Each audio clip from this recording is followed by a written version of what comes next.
Shalom saudara-saudari, salam berkat dan salam sejahtera saya ucapkan. Selamat bertemu sekali lagi. Semoga saudara-saudari semua sehat dan ceria di dalam Tuhan. Hari ini kita masuk ke dalam prinsip yang kelima, yaitu prinsip berkenaan dengan hutang. Saudara-saudari, Alkitab memberikan kita amaran berulang-ulang kali bahawa hutang adalah berbahaya. Malahan Alkitab mengatakan bahawa hutang adalah satu perangkap.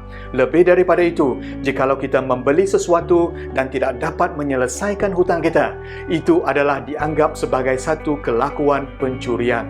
Wow.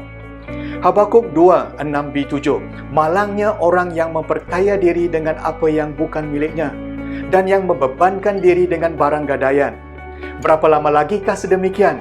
Bukankah dalam sekejap mata akan bangkit para pemiutang yang menggigit engkau dan akan terjaga kalangan yang membuat engkau gemetar? Engkau akan menjadi jarahan bagi mereka. Di sini kita dapat melihat 4 bahaya hutang. Saudara-saudari, pertama ialah hutang akan membebankan kita. Kita akan merasakan tekanan yang berat. Kedua, hutang akan berkekalan. Jikalau kita tidak menanganinya, ia tidak akan lenyap begitu sahaja. Malahan jikalau hutang tidak ditangani, ia akan bertambah dan bertimbun dengan faedahnya. Ketiga, hutang akan mengakibatkan kita tidak aman. Kita akan selalu di dalam keadaan keresahan. Yang keempat, hutang akan memperangkapkan kita. Kita seolah-olah binatang yang terikat di dalam perangkap. Saudara-saudari, Amsal 22:7. Orang kaya menguasai orang miskin dan si penghutang menjadi hamba kepada si pemiutang. Maksudnya kita yang berhutang adalah hamba kepada orang yang memberi hutang. Apabila kita berhutang dengan bank, kita adalah hamba kepada bank. Apabila kita berhutang dengan kawan kita, kita menjadi hamba kepada kawan kita.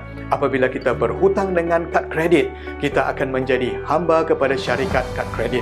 Kad kredit adalah tuan yang paling kejam kerana faedah tahunannya adalah sangat-sangat tinggi, saudara-saudari. Persoalannya, apakah langkah yang harus kita ambil untuk membebaskan kita daripada perangkap hutang secara Alkitab? Langkah yang ingin saya cadangkan adalah penting, yang juga boleh kita kongsikan dengan kawan-kawan kita yang lain. Langkah yang pertama, kita terlebih dahulu memberikan komitmen untuk menjadi bebas daripada hutang. We must first commit ourselves to be debt free. Mazmur 37:21. Orang zalim meminjam lantas tidak membayar, tetapi orang yang benar menunjukkan belas kasihan lalu memberi. Saudara-saudari, bankruptcy adalah salah satu cara yang legal untuk melunaskan hutang, tetapi tidak bermoral. Kita akan digelar orang zalim jikalau kita tidak membayar hutang. Maksudnya, kita harus mencari jalan untuk menyelesaikan hutang kita. Amin, saudara-saudari. Langkah yang kedua ialah untuk kita memberikan persepuluhan dan menyimpan duit. Persepuluhan menyatakan bahawa Tuhan adalah pertama dan utama di dalam hidup kita. Penyimpanan pula adalah untuk kita menyimpan untuk masa hadapan dan mendapat faedah yang berkompaun. Maksudnya, walaupun kita di dalam hutang, kita harus melakukan persepuluhan dan menyimpan duit terlebih dahulu. Ini yang telah saya kongsikan di dalam prinsip keuangan kedua dan ketiga, iaitu prinsip 10-10. Langkah yang ketiga, saudara-saudari, ialah untuk membuat rekod. Kita senaraikan rekod tentang apa yang kita miliki, apa yang kita hutang dan apa yang kita dapat, iaitu pendapatan kita. Amsal 24:3 mengatakan, dengan hikmah rumah dibina dan dengan pengertian dikukuhkan. Kita harus mengerti di mana, dari mana dan ke mana wang kita digunakan. Ini adalah budgeting yang akan kita pelajari di dalam sesi yang akan datang. Langkah yang keempat, menjual harta benda yang bukan keperluan kita. Maksudnya kita tukarkan harta kita kepada cash. Dan daripada cash tersebut, kita dapat mengurangkan hutang kita. Yehizikiel 27. Firmanku kepada mereka, setiap orang harus membuang berhala kejijikan yang dipujanya dan tidak boleh menajiskan diri dengan berhala-berhala Mesir. Akulah Tuhan Allahmu. Jadi mari kita meneliti senarai harta benda kita yang tidak penting dan membuat keputusan untuk menjualnya untuk mendapat cash. Langkah yang kelima, membuat pelan pembayaran hutang. Amsal 21:5. Rancangan orang rajin hanya mendatangkan keuntungan, tetapi setiap orang yang terburu-buru hanya akan berkurangan. If you don't plan, we are planning to fail. Saudara-saudari, kita harus dengan intentional di dalam kita membuat perancangan untuk menyelesaikan hutang. Di dalam kita membuat plan, kita juga boleh mencari nasihat orang yang bijak dan takut akan Tuhan. Langkah yang keenam ialah untuk kita membuat keputusan untuk menyelesaikannya di dalam tempoh yang separuh. Jikalau hutang kita adalah 20 tahun, kita harus merancangkan untuk menyelesaikannya di dalam 10 tahun. Mengapa? Kerana faedah hutang akan dikurangkan dengan banyak jikalau kita mempercepatkan penyelesaian hutang. Dan langkah yang ketujuh, jangan kita tambahkan hutang yang baru.